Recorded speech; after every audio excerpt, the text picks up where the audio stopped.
Welcome everyone to our online masterclass workshop, Psychological Leadership in the Boardroom and Beyond.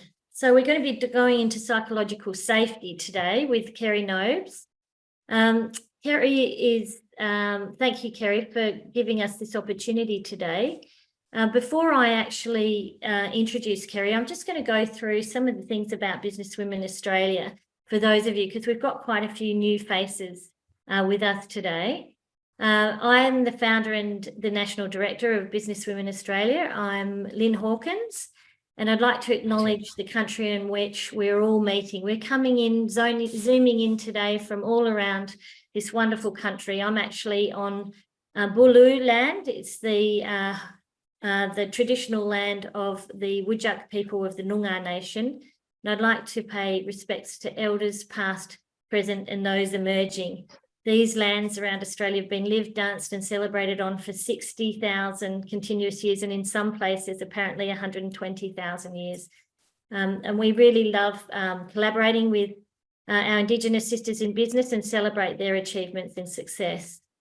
So for those of you who are new to BWA, we built this national organisation in 2015 with the view that it would be collaborative, that it would be focused on raising the visibility of women as leaders, building a network of influence, and creating opportunities to co-create and use the BWA brand to really spread the messages that as females and leaders and emerging leaders around the nation, what it is that we want to share in terms of knowledge, opportunities, and supporting each other to achieve our hopes and dreams.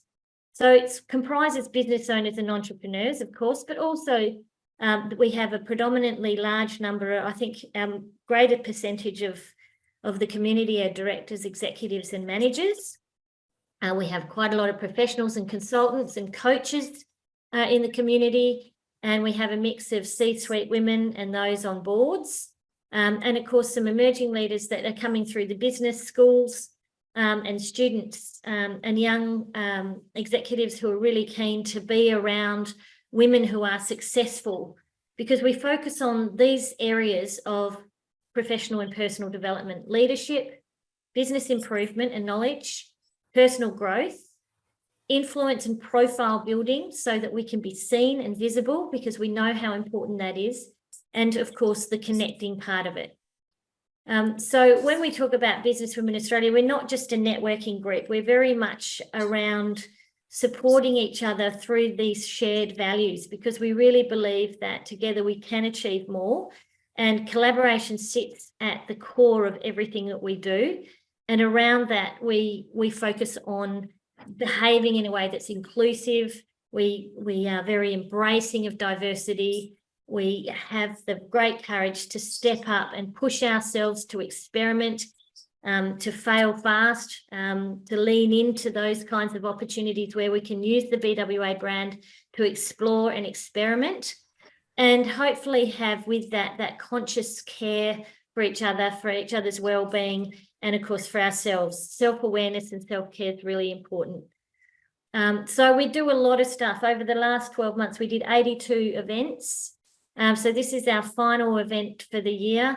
And our events have been on the ground around the various regional and capital cities where we've had women step up and say they want to convene an event, or online.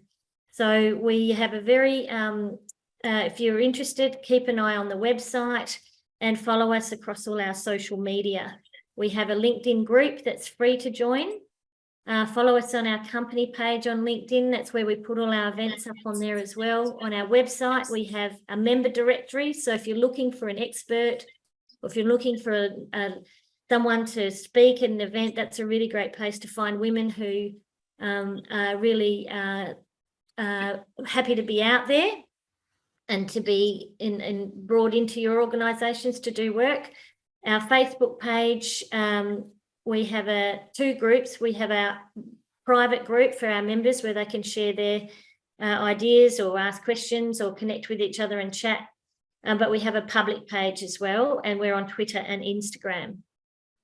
And we've had amazing collaborative partners working in the background with us, including Catco Enterprises, who look after all our website, and also do a lot of our shout outs around our members and showcase them.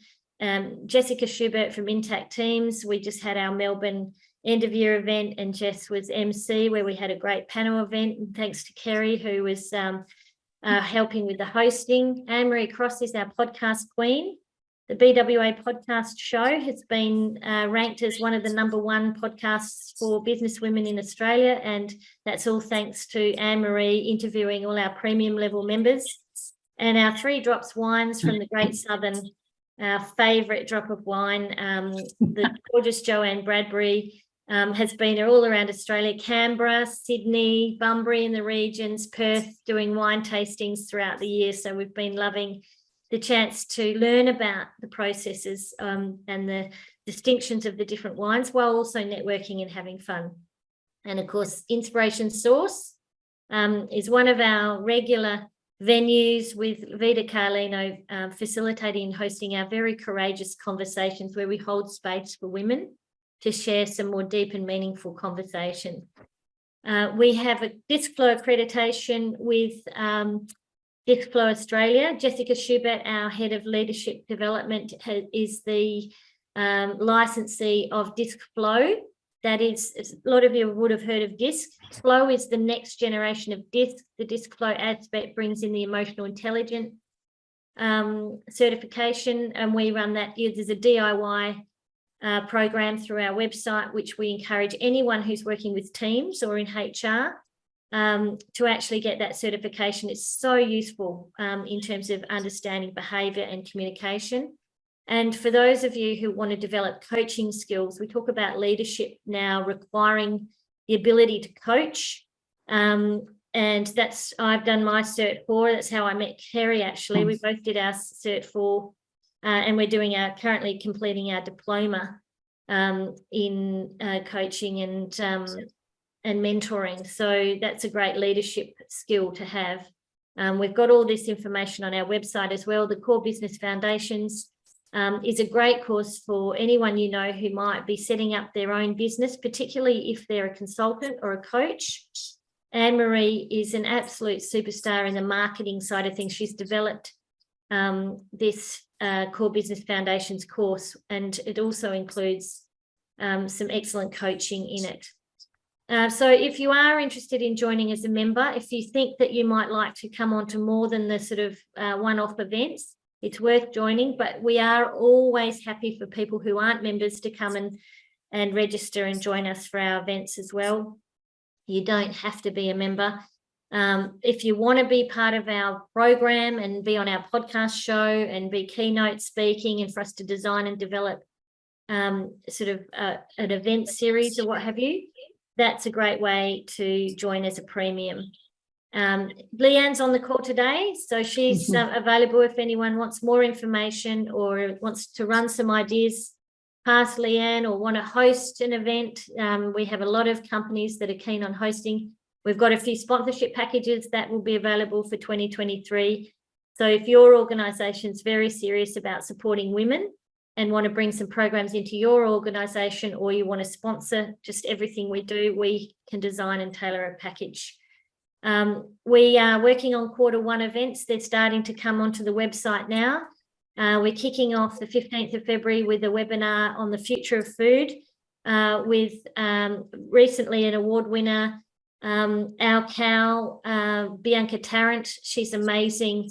You might have read about her in the recent insert in, I think it was in the Australian magazine. She's one of the women to watch. So I'm very interested. She's created a business during COVID that really went from the farm, which they had the cows on the farm, but now doing from the cow to the plate.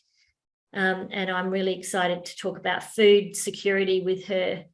So we talk about some pretty important things in BWA, and we're very keen to hear from you about what you want us to be talking about next year as well, and we'll bring that into our program. So we don't sit back and think, what do we want? But we really want to hear from our community as to what do you want to learn, what do you want to know? And this was one of those topics, psychological safety.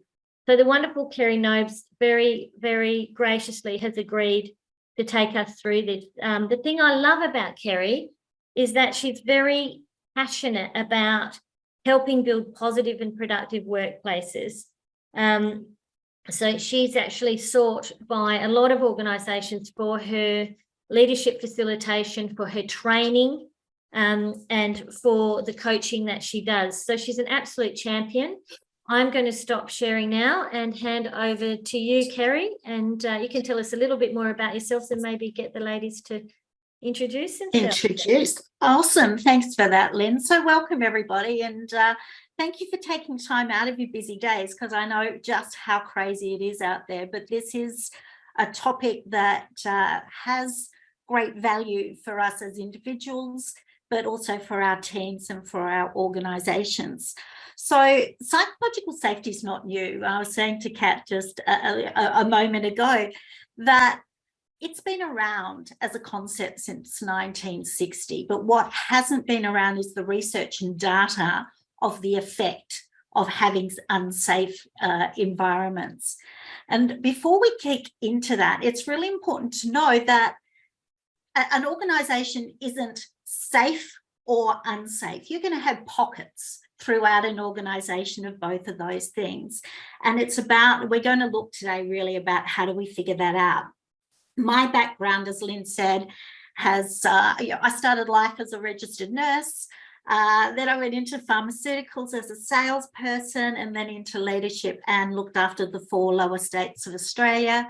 And then I had kids and went, no, this isn't working for me, because it was all this after hour stuff. And so I moved into professional development, which I've been doing for longer than I'd like to say. But as Lyn said, DISC is something that I find of great value, along with HBDI.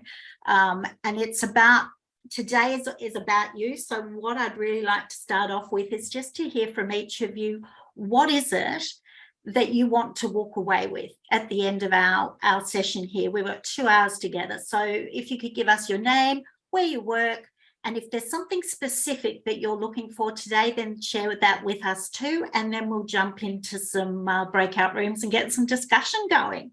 So if I could start with Kat. Thanks, Kerrie. So I guess my big thing, I work for a big organisation. So we do invest a lot of time into, I guess, understanding our people and how they're feeling. And we do that through a number of avenues. But off the back of that, it's really challenging for us to, as a leadership cohort, to actually engage with our people in such a way that they do feel safe to actually speak up. And they're not going to be fearful of being shamed or being different or being that outcast, or, you know, and that's where I would like to get the skills to then bring back to my leadership cohort to consider other ways we could approach it. So we always talk about how much we want our people to speak up and challenge the status quo. But I feel that at the same time, we've got a lot of work to do to receive that feedback as a gift and not go, oh, and kind of throw our hands up in despair, because I think it's just human nature to see feedback as a negative sometimes. It's hard not to. But for me, how to promote that as not challenging the status quo, I want that to be the everyday, that people come to work confident to have those conversations and say, Kate, you know what, maybe not, or have we considered this? Beautiful. We've got a lot of work to do in my space. So if Beautiful. I walk away here with 3 things I can take back to my leadership cohort, that we can then encourage our people, and I'm trying to think of the right way to say it, give them faith that we aren't going to have, there's going to be no repercussions for them speaking up and helping us. Fantastic. Great thing to be aiming for, Kat. Thanks for sharing. Tracy. Hello, everyone. I'm assuming you can hear me? Okay, thank you. So thank you for the invite. So I'm Tracy Nerona from Hungry Jacks in Victoria. So I look after the, Victorian division and a state people and culture role. what I want to get out of this session, so I deal with a lot of young people. It's a very interesting demographic that we deal with. And the psychological safety, that it's quite a psychosocial risk and things like that, it's quite a prominent topic at the moment within our industry. And I guess, you know, we deal with things like customer aggression, bullying, sexual harassment on a day-to-day basis, I guess. And so for me, it's a lot of just education and awareness and just how to, I guess, lead better in this space, because it isn't something that I've had to deal with quite as much until I came back into the business this year. So yeah, for me, it's just more or less that, education and awareness piece and how I can lead better in that space. Thank you. Fantastic. Thanks, Tracy. Shauna. Hi, everyone. I'm Shauna. I'm a Senior Manager of HR Services at Sunny Tape, which is a small regional tape in Victoria. I guess what I would like to get from today is I'm really looking just, I guess, to expand my knowledge in that psychosocial space. I think it's really interesting. I think it holds a great key in unlocking that next level of how to really make our workplaces better. So just really interested in expanding my knowledge in the area. Fantastic. Thanks, Shauna. Lyn. Always that awkward moment as I search for the unmute button. Yes. I'm Leah Champion, and I'm the People and Culture Director at a digital agency that's distributed across Australia and into Indonesia. And I suppose working in that industry gave us a bit of a front foot advantage when we went into COVID and all the lockdowns. But we are, despite the fact that we've got offices everywhere, remote hybrid. And I think the one thing I've noticed is that, particularly with our people, and people that have inexperience or significant skill gaps, that sometimes they sit in isolation at home and you don't get the visual cues that they're struggling or that they need support. And about kind of educating around people stepping into the vulnerability and letting them know that it's safe. So how you kind of enhance that environment, I think I'm particularly interested in for remote teams. Yeah, brilliant. Thanks, Leah. Claire. Hi, everyone. Apologies for shoving my lunch in my mouth in front of you all. I did have my camera off and then realised I needed to put it on. So just trying to cram everything in the day. So I'm Director of People and Culture for a company called Feed a Glow. So some of you may have seen us around. It's ingestible beauty products. So psychological safety is obviously a real much more of a buzzword than it ever used to be. We've got a really great wellbeing program that really looks around preventative support and kind of all of those different areas. We do also have a lot of young emerging leaders. We are quite a young female, majority female business. So young leaders, really helping them to grow, and as well growing globally. So we have offices, or we have, staff in different countries. So how we can provide what we're doing here in other countries as well. So yeah, just really kind of growing my knowledge in that area, and definitely an area that I think there's more to learn. Thanks, Claire. I'm looking for there's a lot of wisdom in the room, and we'll be leaning into all of you as well. Nick. Hi everyone, sorry that I took myself off screen earlier. There was a party going on next door, so I just had to shut the door. Thank you so much for having me along, and I don't think I've been in such a diverse group of industries for a long time, so it's great to meet you all. My name's Nicole Condianis. I'm the Director of People and Culture at Wellways. So we deliver support services to people living with mental health, disability and carer support. So I suppose a high risk type of environment for our frontline staff. Part of the psychological safety piece for me kind of ranges from the boardroom down to our frontline staff. So how do we educate our staff around what psychological safety is? And we're developing a program at the moment. See something, say something is where it's at. It might have a different name change, but how do we build, I think Kat, you were saying, that culture of people been willing to open up and share their experiences without, any fear of recourse as a result of that.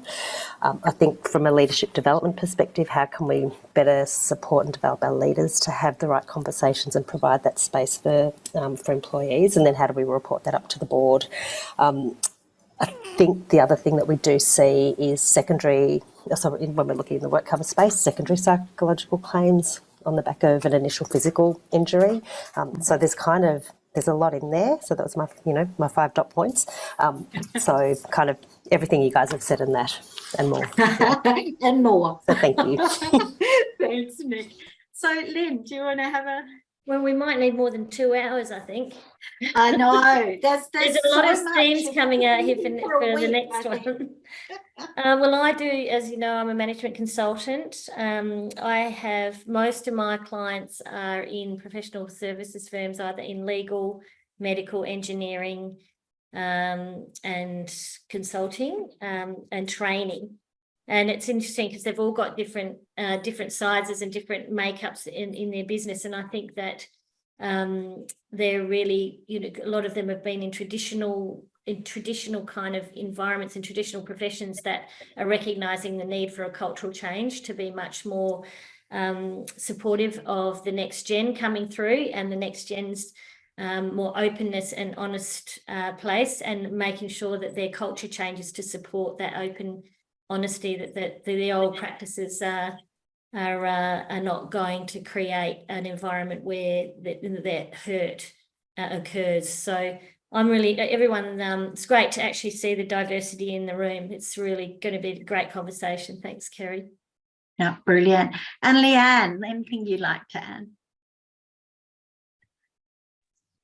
I think for me, because obviously I work with such a diverse range of people, I think it's always good to have that deeper understanding, because, it's that difference of, what you see to how you hear it, to understanding people. And I think like that, that betterment of us understanding kind of helps us bring it into, like for me, obviously it's for all of our BWA members understanding and seeing things in a different light as well, which is really important, because we only ever see through our own lenses. So to understand how to see through other ones is really super important to me. Brilliant. So it's a really good point, Leanne, and a really good segue for me, because when we look at psychological safety, I see myself in quite a unique situation where I work with emerging leaders, I work with teams, I work with execs, and when I go into training with different groups, I hear the same thing from a different viewpoint, and there's very similar things that people are having angst about with each of the groups. So the teams are like, I'm trying to tell them, I could have told them, I'm trying to tell them, but they're not listening to me. Then the middle leaders are like, well, I'm trying to listen to them, but I'm trying to go here and I'm not quite sure what I can do. And the senior leaders are trying to look after everybody. And what I find is everybody's there with best intent, right? So we all turn up and we're all trying to protect people around us. And what I find is, it's a bit like bringing up a child. It takes a village, we say. Well, the same thing happens in workplaces. It takes a community, and a workplace is a community, and everybody wants to contribute. And it doesn't matter where you are in that hierarchy of a business. Everybody I come across wants to do their best, but sometimes don't feel that we get the opportunity to go there. And that's, as I say, even with those of you in senior roles, because I've heard, one of the things I heard not long back, I was in a business, and a regional director, an Asia Pac director, was saying to her leaders, okay, so this is what I want to do. Has anyone got any ideas? And she literally gave them 2 seconds. And then she went, no, brilliant, let's do it my way. And off she went, telling them what they were going to do. I was like, wow. And it really hit home for me that it happens all the way through an organization. Doesn't matter whether you're CEO, whether you're at the board, whether there's always somebody putting pressures on us to get results now and to not build for the long term. And psychological safety is seen as that fluffy, we're just looking after people. But what it does is gives you a platform where you have everybody all in. and everybody working to the same goal gives you so much more power and actually gives you the results that we're being demanded at getting by, sort of being more task focused. So that's my starting point, is that we all of us need, and my 3 steps, as you would have seen on the blurb, is we all need support. Doesn't matter where we are in an organisation, we need to know that we are trusted. We need to trust others. We need to be able to challenge, and we cannot challenge somebody else if we do not have their trust, because that just becomes, feeling intimidated. And then we need to champion people so that we've got people who are coming with us and who are doing what they do and who are saying, right, how do I help lift you up? And that's what I love about BWA, because that's what we do as a collective. And that's what businesses should be doing as a whole. So my aim is to hold you all accountable, to look after yourselves first. Remember the old oxygen when you get on the plane? Look after yourself first, and that wellness bit, so that we can, and we're in the headspace that we can look after those that are reporting into us. I also want you to invite you to be part of your team. We often, as leaders and senior leaders, think we've got to protect and we've got to shield them from stuff. But the reality is that the people that are working for you or reporting into you or reporting into the ones reporting into you, everybody wants to contribute and everybody wants to do the right thing. And you don't have to have all the answers. Let people support you as well, and let people challenge you, which is what this whole thing is about. The fact that we can look at something and say, there's a better way. I can share that with you, or I can go, well, you're not going to listen to me anyway. Or even more damaging, I can see a consequence and a risk, but I'm not going to share it because I'm going to be seen as the negative bunny. So there's real opportunities for us. So let's jump in, because I'm really excited to get you into some rooms and sharing some thoughts. Okay. So we're going to look at what is psychological safety, and we want to just do this quickly, what it is, what it isn't. We're going to look at what the benefits and the opportunities of creating that space. We're going to look at what is your roles and in leadership, and then we're going to look at what actions can we do to build this using the 3 pillars of support, challenge, and champion.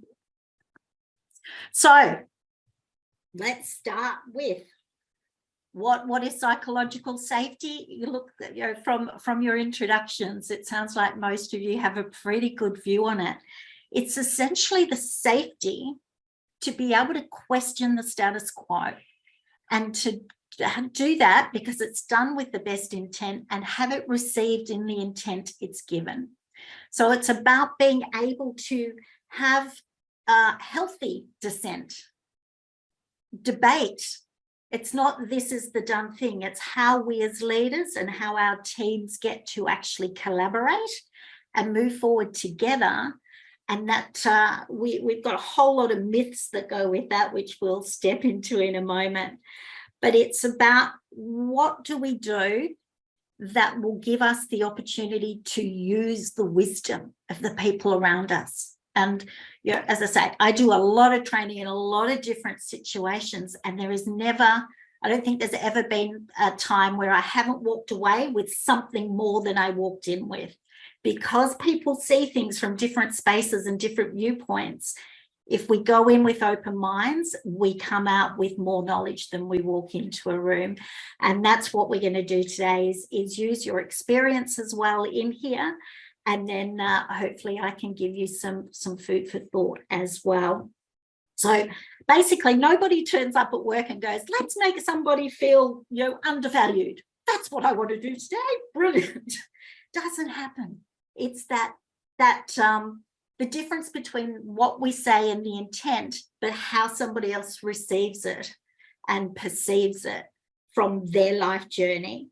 So psychological safety isn't the goal, but it's the means for us to reach our goals.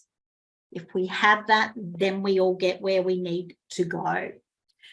So what we can do, as I say, is just have some conversation. I really invite you to be generous in sharing, to be curious. If there's questions as we go through, please just ask them. I'm not precious. Just say, oi, back up a bit, and let's make this meaningful for you.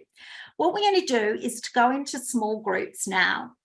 I want you to think about and discuss what are the signs and symptoms. That's my health background coming in. What are the things that we see that show us that somebody's feeling unsafe? What are the behaviors that are around that show a psychologically unsafe environment? And then I want you to also chat about what's the impact of that unsafe space.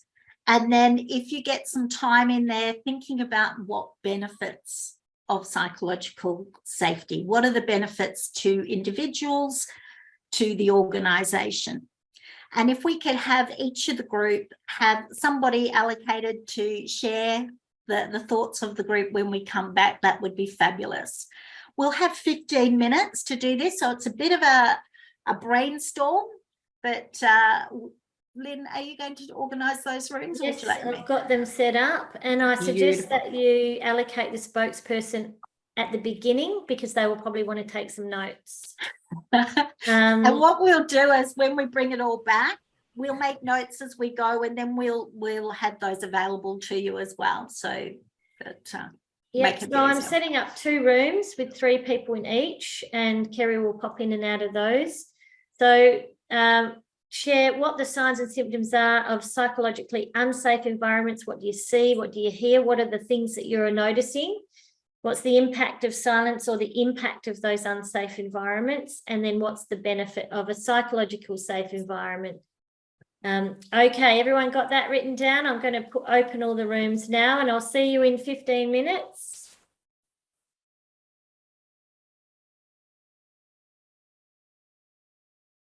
And I will pause recording.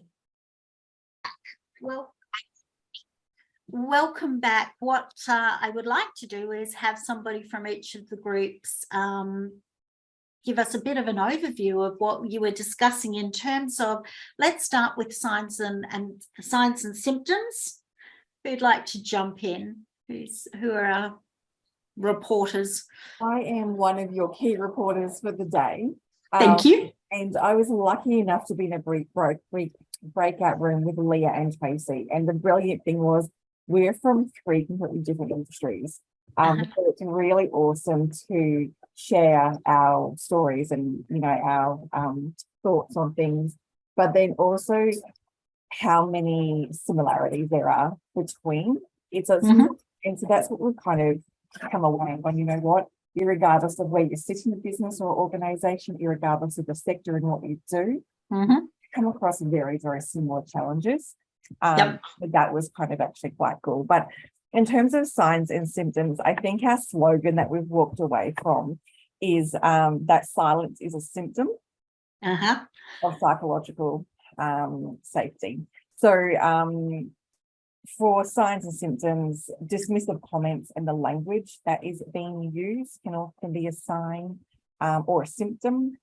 Silence is probably the biggest one, and for those that have gone through change or challenging conversations, having that silence is definitely a challenge, and an indicator that people aren't happy to speak up or feeling that they can speak up in a safe way. This is a pet peeve. I know, Leah, you hear me on this one, is the sideline conversations. So we are in a meeting and the environment may not be safe because off the back of a meeting, we've got individuals that will go away and have a conversation to try to problem solve or raise a concern offline or on the sideline, which proves to be inefficient when you're trying to problem solve. Yeah, definitely. And then just the unconscious biases and the biases they've brought to the workplace that can be a sign and a symptom. Do you want me to stop there on signs and symptoms? Yeah, why don't we have the other person jump in and add if there's anything you'd like to add, Nick? Thank you. A couple of things just on and building on what you've already touched on, Kat. So the lack of flexibility in the workplace. So managers applying different rules for different people, so that perceived favouritism. Gossip, people willing to speak for everyone, but not openly disclosing who they're, getting people to speak for themselves. Not giving people space to speak, the silence piece we touched on, some of the clicks, which I think is that side lane piece that you touched on there, Kat, if I understand correctly. Ideas not being challenged, so people putting out ideas and just everyone nodding cohesively. I think body language is something else too. How people present in a room can make or break a conversation. Yeah. Thank you. Beautiful. Some really good thoughts. All right. So we'll come back to you, Kat, and what were the impacts of some of these behaviours? Some of the impacts, and again, this was not just in my industry, across, and this is probably a really great one, and I love Leah's language that she chose to use when she explained this around if people aren't, if there is that psychological side of things, people aren't willing to step up and have their voice be heard. So failure to innovate and problem solve, which is going to mean that we're not going to actually realise the benefits or efficiencies. So that was a really big one that I think kind of underpins a lot of the conversations we've had, which then has a flow-on effect to impacting performance, our people feeling undervalued. It also, and I know Nikki kind of touched on this, it impacts the ability for an organisation or a team to be agile, which is then going to have knock-on effects also. That's, I think, it there. It's a good start. Thank you. Nick, did your group have anything to add in there? We touched probably a bit more on some of that HR data, so increase in absenteeism, increase in incident reporting, increase in complaints around bullying, harassment, those sorts of behaviours, and turnover. Yes, turnover is a big one. Yeah, productivity you've touched on. Lack of development opportunities coming to the fore, lack of accountability in that blame culture. The rest you've covered off on, Kat. I love blame culture. Gosh, do we live in a blame culture? Oh my gosh. And how zapping is that about everyone's energy? Oh, totally hear that. All right, maybe we'll go back the other way and start with you, Nick, for what are the benefits to us of creating a safe environment to question that status quo? Yeah, so probably countering some of Kat's last comments. So increased innovation, increased teamwork, higher engagement and productivity, the value creation of belonging to an organisation, and the equity piece, less absenteeism, increased retention and motivation. There was a bit around our brand and being an attractive employer, and also then that leading to growth opportunities and other business opportunities. And I think I'll just finish on like a good place to work. So fun. Yes, some fun. To work. I love that. I love that. Kat, anything for your group to share? No, these lovely ladies did a great job with that. But no, the big thing I think clarity and alignment, so that transparency. So if we are providing that safe place, it does help provide those, but everything else is being covered off. Some really constructive conversation going there, and I love that you pick up just as has been my experience working in health, in education, in any sphere. We have very similar challenges because we're working with people, and people are need that connection.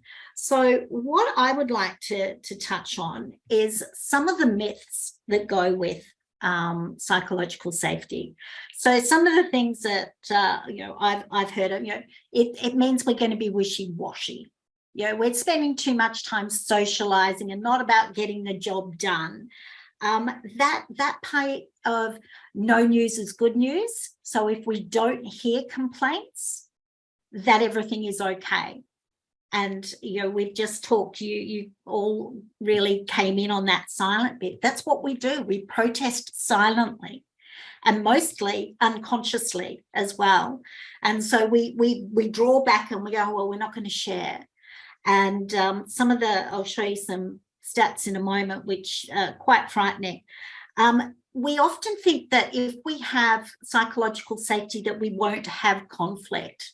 That's not the case, but what we have is healthy conflict. And what we have is people who can work through the conflict without just putting it up. And I know when I work with HR groups and, you know, people in culture, that often it's like, let's just handball it to somebody else to fix. You know, we've got a problem, we're not going to sort it out, we want up. And that's what we want. If we're safe, then we have those conversations early and we stop that escalation going up. The other one is that everything that comes in will be applauded. What happens is everything that comes into conversation is considered, but we're not going to take on everything, and that's okay. But we know that we've been heard and we've been able to contribute, and we work through it. The other one is that lack of accountability, which you touched on, that if we're being nice, then people aren't accountable. But it couldn't be further from the truth, because if they're engaged, then they make themselves far more accountable than we will ever be able to make them, because they are driven, you know, for their own success. So let me show you some stats that I think are pretty amazing. All right. So when we feel valued, 90% of companies that had that psychological safe environment have growth, huge growth, because it's bringing in all of the knowledge. Absenteeism, you guys touched on, less turnover, increase in productivity, and the variance in a lot of the data is tied to the managers or people's perception of the managers and their ability or non-ability to flex for different people. And that's, you know, things like, you know, there are so many different behavioral models out there, but using DISC, using HPDI, using some of those skills to figure out what each individual needs is how we really make this work. And then there was a great big study from Google, and the number one differentiator was psychological safety for teams to be effective. And that was a huge study, and we can give you some links to that later. But I find that absolutely amazing. And then if we do the flip side of that, there was a McKinsey Global survey. And what they found was that if there was psychological unsafe environment, 70% will not share if they can see something that would make the organization work more efficiently. And that same 70% will not share if they see a risk or they see a problem. Now that creates all sorts of challenges for businesses, because we are, you know, liable for our people. We need to make sure people are safe. Even if they see something that could cause harm, they're unlikely to say it if they're feeling in an unsafe environment. And that's something that just blows my mind. So protest is silent generally, which is that 70%.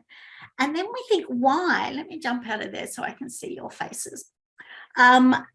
You know, why don't we ask questions?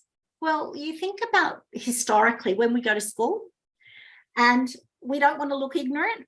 So if you don't ask questions, then you don't look ignorant, because you can just go, yep, I'm with you, I know what it is. If we don't want to look incompetent, we don't admit our mistakes. And we just hope that they'll go under the table, or it'll go away, or somebody else will pick it up. And then if we don't want to be seen as negative, and this is a really big one for me, we don't share. That's where we go into that quietness. And that seeing as negative comes to me when I think of like something like DISC, where we've got the thinkers often they don't get an opportunity to think before they respond. And I know that when I was in a leadership role of a sales group, we had so many people in those, faster styles, and the D's and I's were all like, what about this? And we're all throwing in ideas, and then we'd move on. And I used to have this one guy, and he was just amazing. And he'd sit there, and then he'd sit up and he'd go, all right, what you got? And he'd come out with pearls of wisdom. And I think of when I started in a leadership role, I didn't have the skill to look for the non-verbals and to really pick that up and to see it. So I must have missed so much along the journey. But then when I noticed, I could see him sit up, and I was like, all right, what you got? And he would come out with pearls of wisdom. And we need to be very aware, if we're fast-paced people, to give people opportunity to think it through before we ask for their input. Otherwise, it's not that they don't want to give, it's that they're unable to give because they haven't had time to process it. So let's jump back in here. All right. So just to summarize what we've just gone through, these are some of the things we see in those safe environments, and I'm pretty sure you've covered most of those. One of the other things that I don't think got there was where we speak over somebody or we interrupt somebody. So we make assumptions of what somebody's telling us and we jump into fix mode. All right, I've got it. This is where we're going, and we try to hurry them along that journey and herd people to where we want to go. And, even when it's something we have to really think about consciously, because we all do it at some point. we're humans, but it's about really thinking about it. So making sure they've got that time for reflection, and that safety is in it, being able to give the consequences, and not to jump in and fix what's going on. And we do that with the best intent, and your leaders will do that with the best intent. But what it tells somebody is, if I come and I'm doing something and somebody comes and fixes it, it tells me they don't think I'm capable of doing it. And it undermines my confidence. And that's what a safe environment is, where people can stretch and people can really, take calculated risk, and they know that there's not going to be a consequence to that. And we're dealing with people as individuals. So it's interactions rather than transactions in what we're doing. Then the benefits, which you pointed out quite beautifully, that creativity, innovation, all of our higher thought process are dependent on us being safe. If we're not safe, we know we go to fight and flight, and we get our hijack, and then we lose the ability to think logically, and we're coming at it from emotion. So to have a psychologically safe environment, we need leaders and our teams to be emotionally intelligent. They need to understand when they're in a space that they need to step back and regroup, and they need to have the skill to regroup. I love that you guys picked up brand, because I see that all the way. If have you ever been to a dinner party and you go in and the hosts have just had an argument or a party or something, and you go in and you go, oh, this feels bad, and you're not quite sure whether you want to be there? That's what happens when people walk into your business. If there's an unease, it's palpable in most instances, and people feel it, and then they don't feel like it's a place they want to be. And then it's really that customer loyalty, because if we go in and people are engaged and they're happy and having really nice interactions, it's somewhere we want to be, and it's a company that we want to engage with and work with.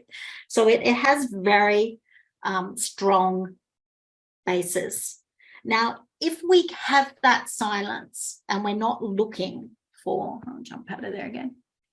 If we're in that space of silence, we have our deadlines missed because nobody's checking, and we have relationships that are flawed.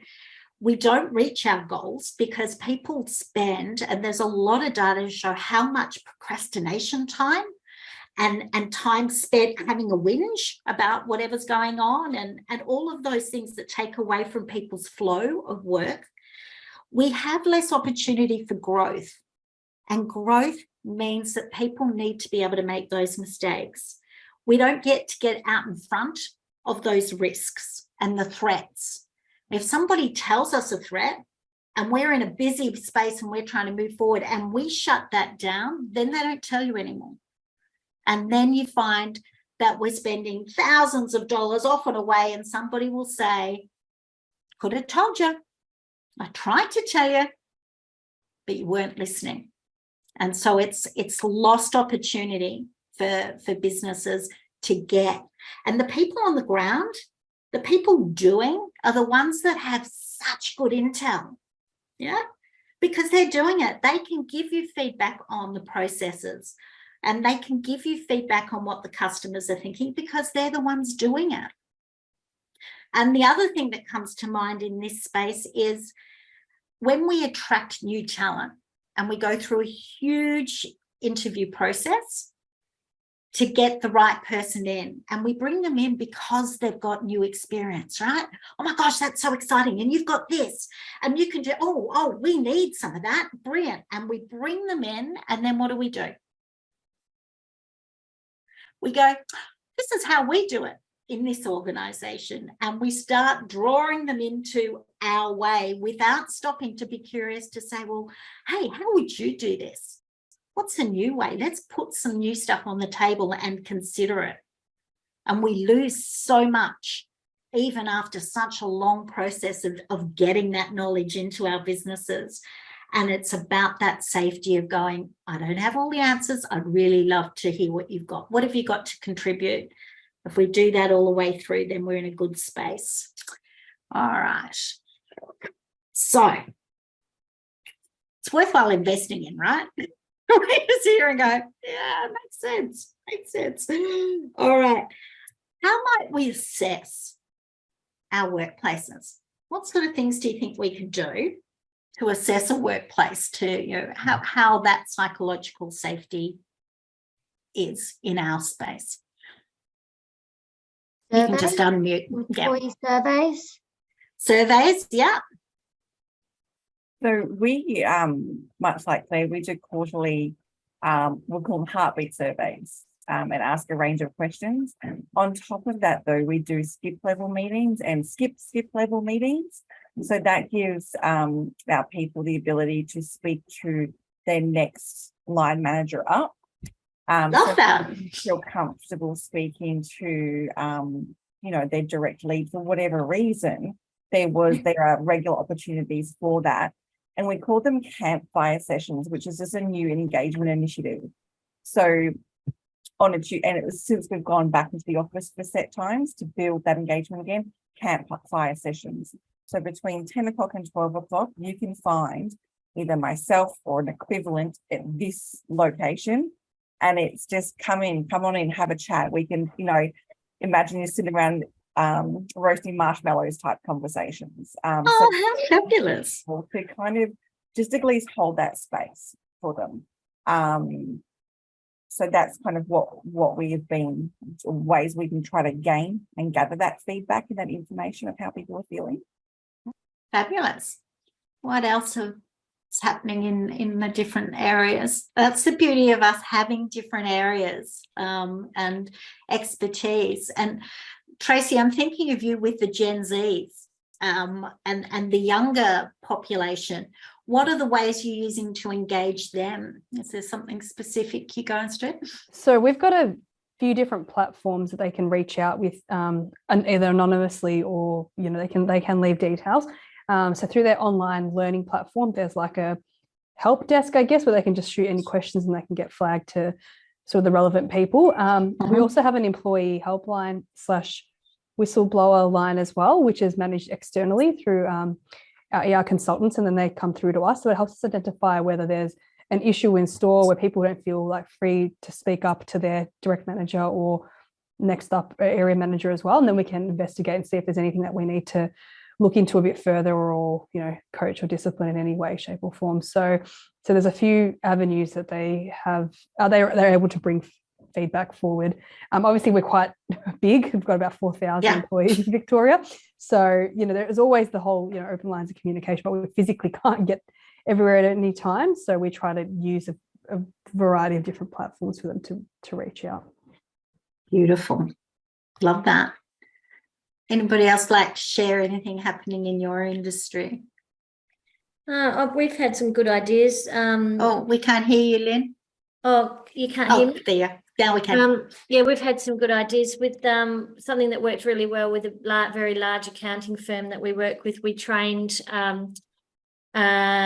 different people within the organisations to be meeting facilitators so that they could bring in external meeting facilitator into all the different cross teams. So they had someone there making sure the process was, teaching them how to set their own agendas, set their own ground rules and stay true to those ground rules based on the values within the firm.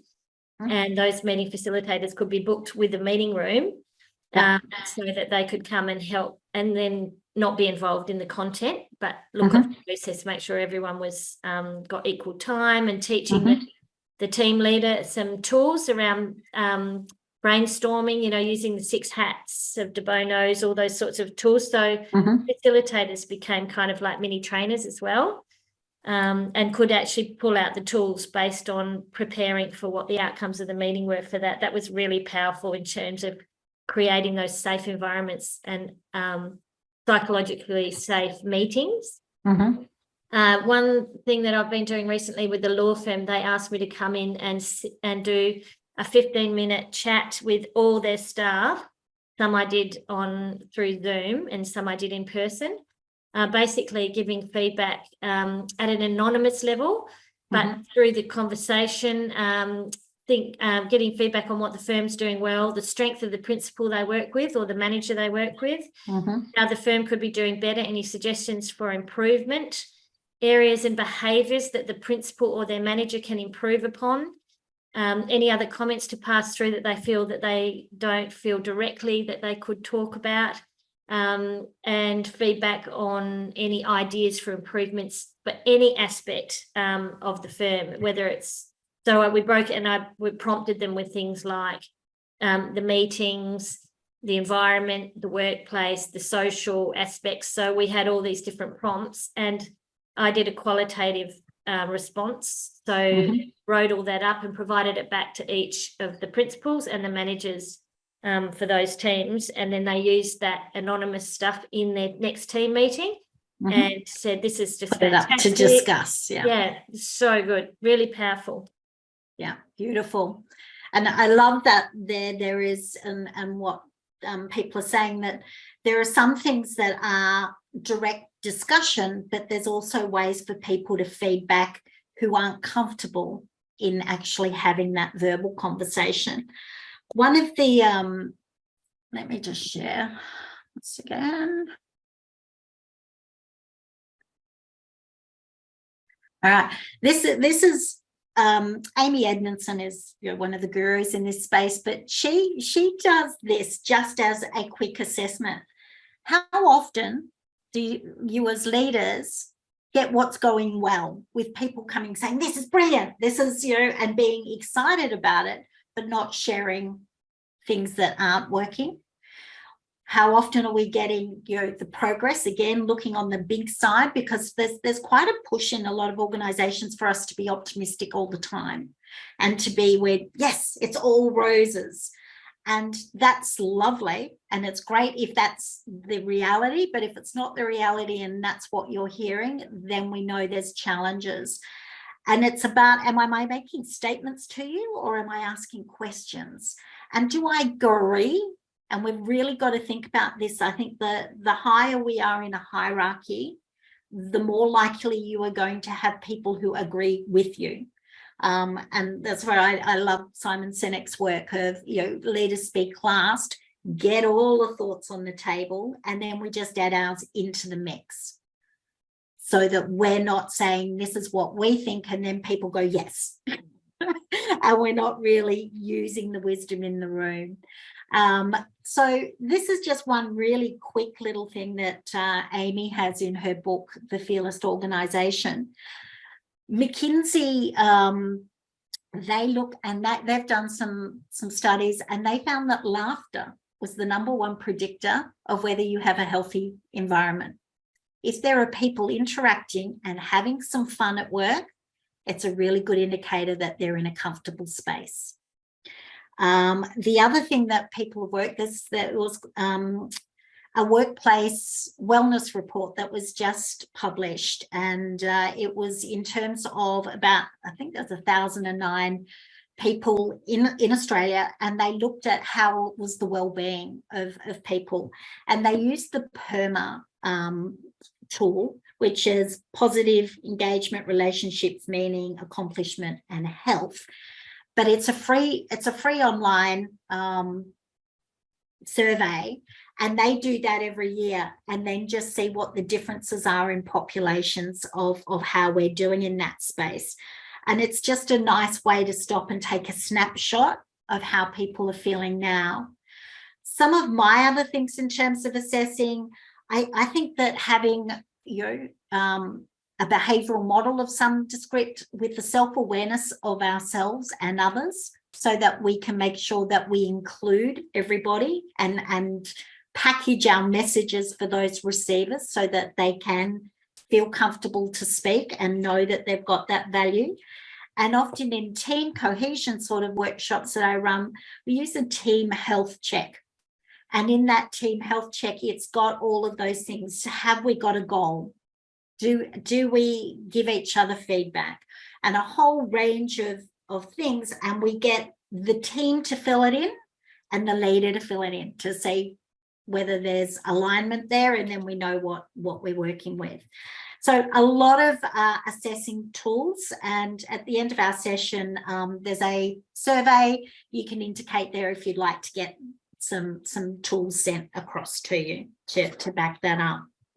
All right, so now I really want us to move into how do we build this? We know how important it is.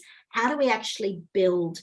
And my 3 pillars, which I am very passionate about, is support. And that support is building a trust relationship. It's about individuals feeling that they've got that connection to something bigger, which is one of our needs as human beings.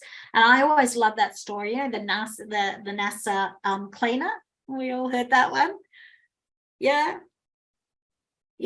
What are you doing here? I'm helping getting man to the moon. That's massive.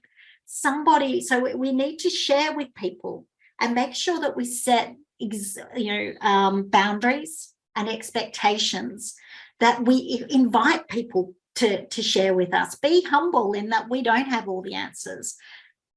Let's have discussions, and making sure people know they're valued. And if we have that support pillar right, then we get to challenge. Then we get to go, all right, how can we stretch? How can I give you feedback that you're going to take on and act? And how do I receive feedback? And then we start stretching and making things, questioning the status quo. What's the validity of what's happening? Is it a process problem? Is it a people problem? How do we work it? And then we're all in there together. And the challenge is, how are we going to fix it as a group? Not as I'm going to fix you, but how are we? And it's those inclusive activities. And then for me, the last one is champion. And this is really about growth. This is about us helping that succession of who's coming through our ranks and who can come into leadership roles. What do they want? What are the skills they want? What doors can we open for them? Who can we introduce them to?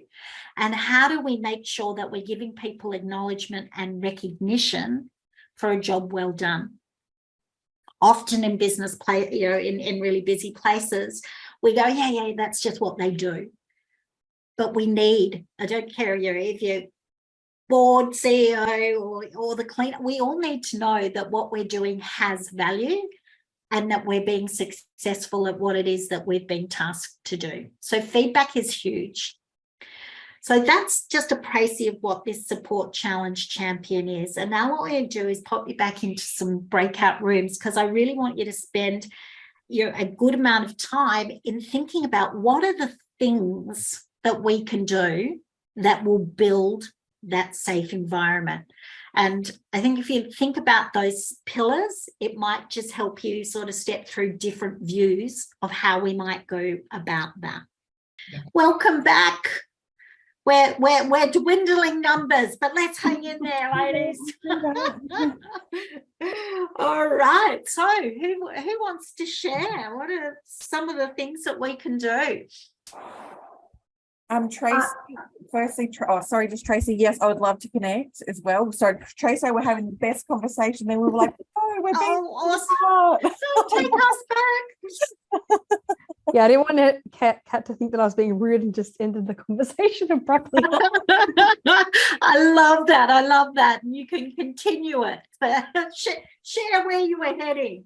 Yeah, absolutely. So Claire was also in our group with Kat until she had to sort of duck off. But we've got the 3 headings. We're not 100% whether they fall into those particular categories, but we'll just list off the activities and then you can point us in the right direction. But under support, we had things like having one-on-one, or a framework to be able to have regular set meetings, to be able to build trust and have those kind of open conversations. Talking about, so having like lesson learned conversations as well. So openly talk about things like what if it was a particular project or things that just haven't gone right, or things that we can learn from next time and building on that. Yep. Just encouraging an opening environment. So I use an example from my workplace where we just sort of set the expectations of, what's above the line or below the line behavior, and just sort of holding each other accountable to that as well. That might be under challenge, sorry, I'm not sure, but yeah. No, I think that's setting boundaries and support. They know what it is that's expected. Yeah, and then everyone can hold each other, like I said, accountable to that and call each other out, but also in a way where we're also trying to create that culture where it's safe for everyone. And then under challenge, I think we've got things like setting KPIs or acknowledging but respectfully challenge. So people can bring, I think you kind of touched on it, Kerrie, but like, environment, encourage people to be able to bring forth ideas, suggestions, etc. They might not necessarily all be relevant or things that you can implement, but you can acknowledge them in a way that it will encourage them to continue to bring those forward. But doesn't dismiss them or shut them down necessarily. Beautiful. Claire also brought up productive conflict training. So I think through the DISC, it's all about perception and how you can view things. Like, so it might be, people might see it as negative, but if you view it in a more healthy or positive sort of manner, it'll help create that healthy discussion and actually get productive outcomes as a result. And also having workshops. So if you've got frustrations, and actually we do this as well, but this wasn't my suggestion.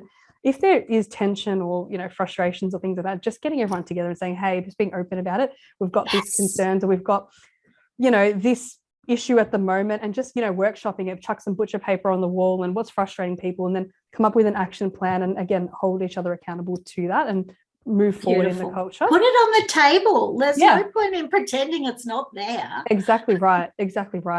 So that was, I think, a really, really good one. And then under champion, I brought up about, so we do a course called Coaching Skills, and it's a course that talks about, it's mostly for our management team, but it's also all about how do we encourage people to consistently give feedback, but whether it's positive or constructive, but to the point where it becomes so part of your everyday, just a conversation, right? Yeah, conversation and vocabulary, that whether it's negative or good, you're constantly doing it, so people are used to it, so it becomes that sort of cultural change of always giving feedback. So then it becomes more of that opens up the lines of communication, and also just, I guess, leading by example. I think that's just a very simple one. And reward and recognition programs and celebrating successes. I think sometimes we forget the positive stuff as well. And then just we're talking about also with performance reviews or talent grids, just providing that open sort of forum for feedback as well. And I also added in there at Hungry Jack's, we have that performance bit. You've got the KPIs, but you've also got tying into cultural pillars or values, so that it openly encourages or consciously makes you think about, say integrity, for example, to strive to that higher standard and things like that. Yeah, and ties back to your values and how you live them Yeah, exactly. Sorry, Kat, if I've missed anything. My notes are all over the place. I know you've covered off on so well, but there was just a couple that I didn't I know Claire and I kind of touched on slightly as well, was in the champion space, that succession planning. Yes. Mentorship, but it's kind of mentorship, also being a champion and advocate for someone, but also a cheerleader, because I think they all play really key roles in, I'm very passionate about building up women in the workplace. So for me, having an I think we're all a little that way at BWA. Yeah, but then having a cheerleader, someone who's just going to go, yeah, well done. Like, I can't give you any advice, but I will stand in the corner and I will shake my pom-poms all day long. Yeah. But then also we've just started a new program. It's called the 1500 degree program. And because that's the concept of behind it is 1500 degrees is where glass shatters at 1500 degrees. A program is, and our organisation will acknowledge that we don't have enough Group 5 and Group 6 leaders, so that head of and executive leadership, the percentage of women versus men isn't quite where we want it. So this is specific to the next emerging Group 5s and Group 6 leaders coming through. And so there's a select group of females or women that have been chosen to do that. So it's just fantastic that it's been acknowledged. Some really exciting time investment for some exceptional people to share their learnings, but there is a financial impulse for the bank, because we get to go to Melbourne, we get to go to Sydney, we get to get included in a lot of events that you probably wouldn't have before. So that in itself is a bloody success, but that's another form of championing. Love it. That's brilliant. Thank you. Some really good points put there. So I can see why you want to keep chatting, because that's pretty exciting stuff. Love it. All right, Lyn and Shauna. We really got digressed on. I don't know whether we went through each point of it. I think we really talked about just that need to, I guess, maybe in that support space, you know, how do we create our leaders to have that skill set, to have those courageous conversations, courageous and conscious, and giving them those tools to be able to implement that, giving them that knowledge that it's going to be uncomfortable, that Clear is really kind, you know, and develop their own confidence and being able to connect those conversations. And so that's where we really chatted to, is more in the vein of that. Beautiful. And I think that's so important. And that's, you know, that building people's confidence is how they have those conversations, because they know that they've got something to value. Some really great stuff there. I'll show you a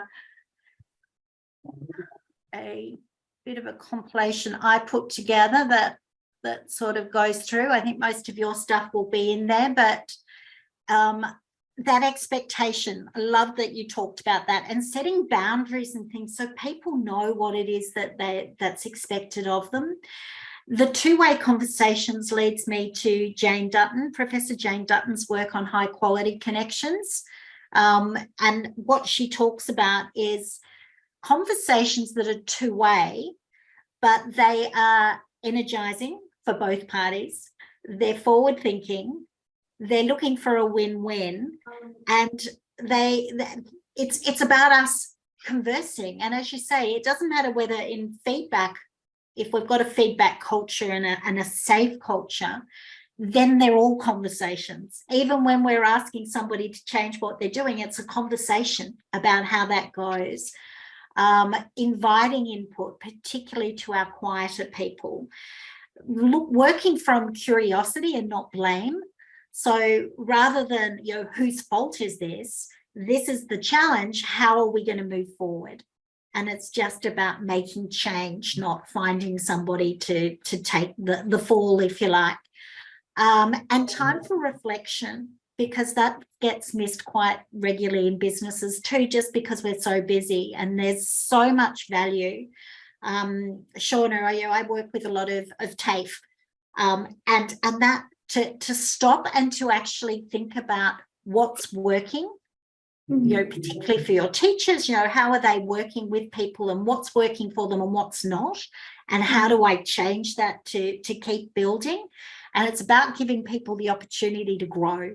And the more we have those stop and think, and then move forward, the better we are. And if we do those support things and, you know, the one-on-ones and all that bits you've shared, then we've got people in a really good space, right? They're feeling confident. We've built that confidence, and then we can start challenging.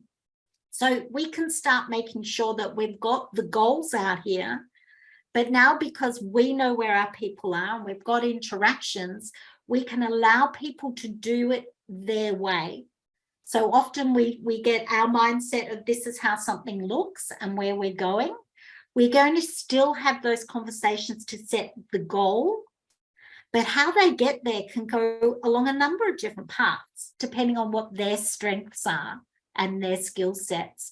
So allowing people to have a bit of agility in the way they go about it, inviting that two-way feedback, knowing how to accept feedback is huge, and particularly in leadership, because if somebody goes out of their way to give us feedback and we're not comfortable with it and our body language closes us down, even though we're trying to say the right things, there's an incongruency there, and people pick it up and they just lose faith that this is a productive conversation.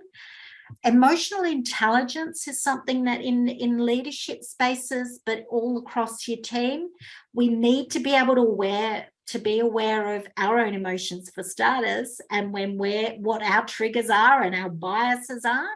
But then we also need to be able to recognize it in others and manage it in others. And you know, sometimes that's not always front and center. We have to challenge our assumptions. And this is where we go astray so many times. And you know, I work with a lot of customer service teams too, and they hear something and they go, oh, I know how to fix it, I know how to fix it. They get really excited and they jump into and off they go, without actually listening to what it is the person needs.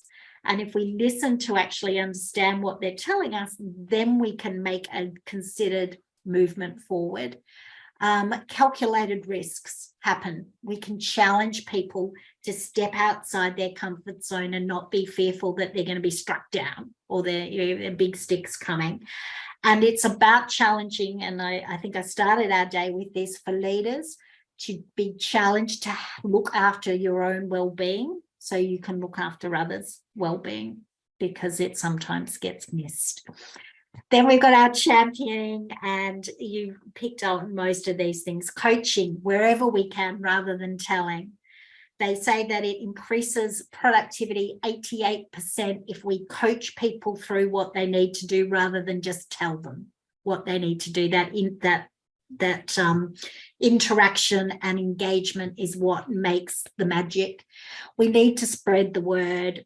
That's my cheerleader, Kat. I totally love cheerlead for people. Tell people all the way up the line what your team is doing. Always looking for a way that we can recognise and lead from the front and bring our people to the front with us.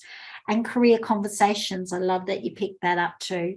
We need to know what people want to do with their world, and we need to then think, what are the skills they need that are going to help them come with us? So skill sets, you know, emotional intelligence, feedback, knowing ourselves well enough to be able to take feedback as the gift that it is. We need to facilitate conversations to get the buy-in. And we really need to walk the floor. So, you know, less of the hierarchy, but just, you know, talking to people. And I love, Kat, that you were saying that you do that skipper step, but it can go all the way through, because I tell you, if somebody has a CEO walk through and ask them what they're doing, and even in manufacturing, we see it, and they, oh my gosh, they're speaking to me. Oh my gosh. And it gives them such sense of purpose. And I'm valuable. That there's no getting around that. And then KPIs. Sometimes you know, KPIs could include something on creating psychological safety. Could be something in their people skills rather than, you know, where they tend to be more on the task. How do we make sure we live those values that we like? All right. One of the quotes, I've got a quote here from Carl Jung, which I love, is until you make the unconscious conscious, it will direct your life and you'll call it fate.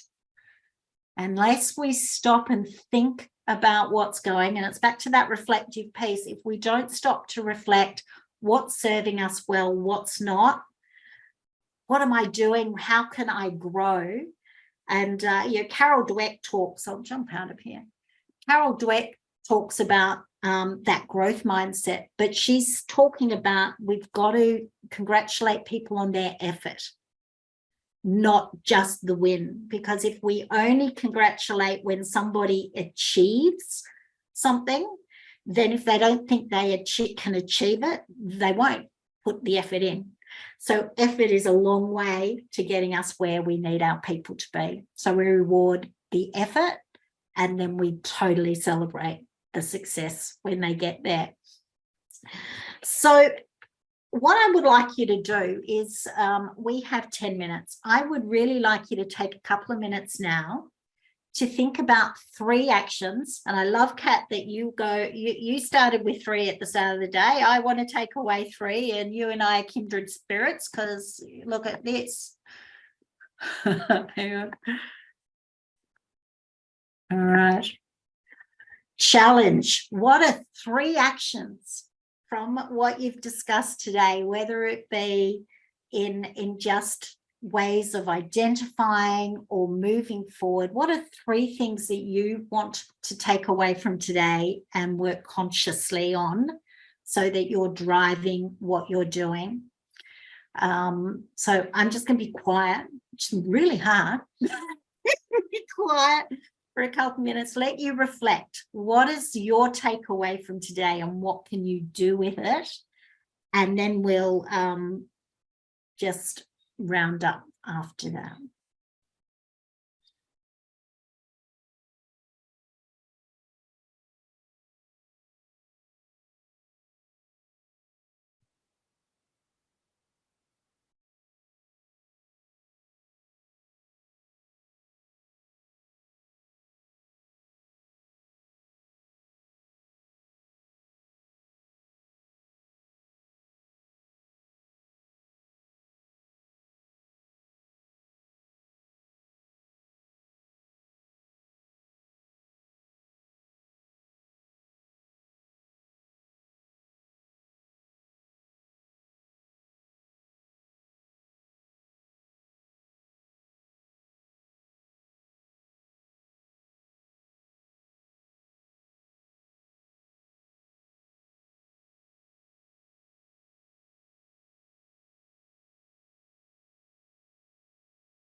Okay. All right. So that's pretty much our content from today. What I'd really like to check in is that something that's a takeaway from each of us that we want to do. And then I'll ask you to give us some feedback so that we know what to put into future workshops that will be of value. And as I say, if you put into the survey, we can send you across some assessment tools, some notes from our discussion today, and some suggested reading if you'd like to delve a little deeper. But I've really enjoyed everyone's input, and I say thank you up front. So let's just do a quick round the room and see what we're going to take away. Just one thing you're going to work with. We start with you, Kat. Thanks, Kerrie. It's been a really good session, and it's been brilliant. And Shauna, I'm gutted that we haven't got to do a breakout room together. And Leanne, I know you would have been with you. But generally really good to just chat with other like-minded women in other industries. But my big takeaways is, no surprise to anyone here, I love a good chat. And also the way my brain works, I always want to problem solve everything, and I want to run at 100 miles an hour. So I've got to remember just to pause and give other people time to digest the information, to accept the change if it's a change, and hold that space. It's probably one of the only times silence is good, when I can step back and be silent. It's hard, I know it. To allow that space for others, because I think it was who were we just with, Tracy, that said Claire. that often Claire, yeah, she said they often try to challenge whether they've been radically honest. And I was like, hang on a second, being radically honest. I think I like the idea of giving people space and hearing other people's opinions and their thoughts and ideas of how to problem solve. But because I'm so impatient, I probably go, right, I don't have time. I'll just do it myself. So for me, that's probably the big one, is just holding that space for others. Great insight. I think that's exactly what we want to give you, time to reflect, because we are too busy. You'll get back to work in a moment and it will be off to do another juggle of a million things. So, you know, kudos for taking time to check it out and to give yourself space to reflect. Tracy? I think I did write 3 things down. I'm going to tie 2 of them together and hopefully make it one.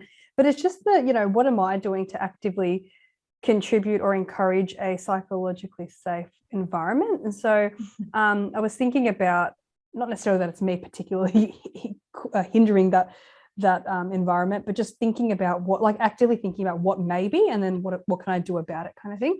And I really liked, and I know hopefully you'll send it through, that team health check. I really liked the sound of that. I thought that was like a good tool. My eyes lit up and I was like, oh, I wrote that down, and I said, I hope I'll get my hands on that. And I think would love to take that away and do something with that, because sometimes you don't want to wait till the end, like once a year when you do a culture survey to get that kind of feedback. You want to be able to be proactive, and that's what I thought of with that. So fabulous. Thank you, Tracy. Thank you. Shauna? Yeah, I would really like to do an assessment of where we're at. You know, I kind of have a bit of a gut feel of where we're at, but I'd be interested in really having an assessment of where the organization's at. And that's probably just working in HR, but I think also I'd be interested in where my team's at. Yes. You know, I'm interested to discover where my own team is at, and maybe things that we can work on as a team to build that safety that we can then practice in our own environment, and perhaps go out to the rest of the organization as well. So that's what I'm thinking about at the moment.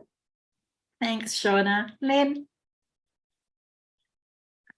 Yeah, thanks, ladies. I'm so inspired by all the sharing today, and thank you, Kerrie, for taking us through this. I've got 3 really good actions to do, and one thing that I'll share with you is that obviously having LJ here on the call for BWA, I think a debrief with both of us after this, and looking at, well, what can we do to implement some things rather than me coming up with all the ideas. That's one thing I've got here, is stop fixing in big letters.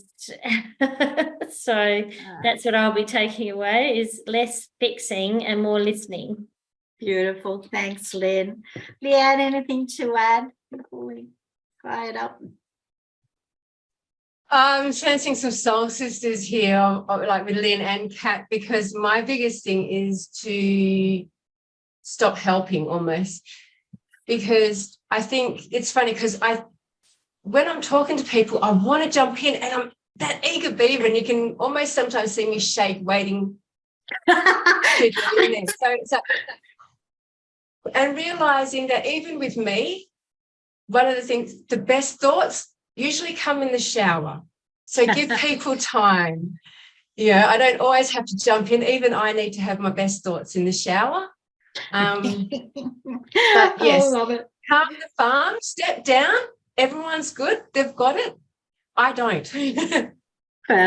Fabulous. All right. Well, in the chat, there is a link. Can you see that to a survey? No, let's copy and paste it again.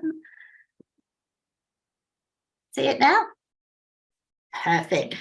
If we could ask you to do that, and that will give, if you can put in there your contact details so we can send you the additional resources, that would be fabulous. Thank you so much for taking time out of your day and for being so sharing, and wonderful to meet you all. And that's our session for today. Thank you so Thanks, much. Kerrie. ladies. Thank you. Thank you very much. It was Thanks, great. everyone. Thank you.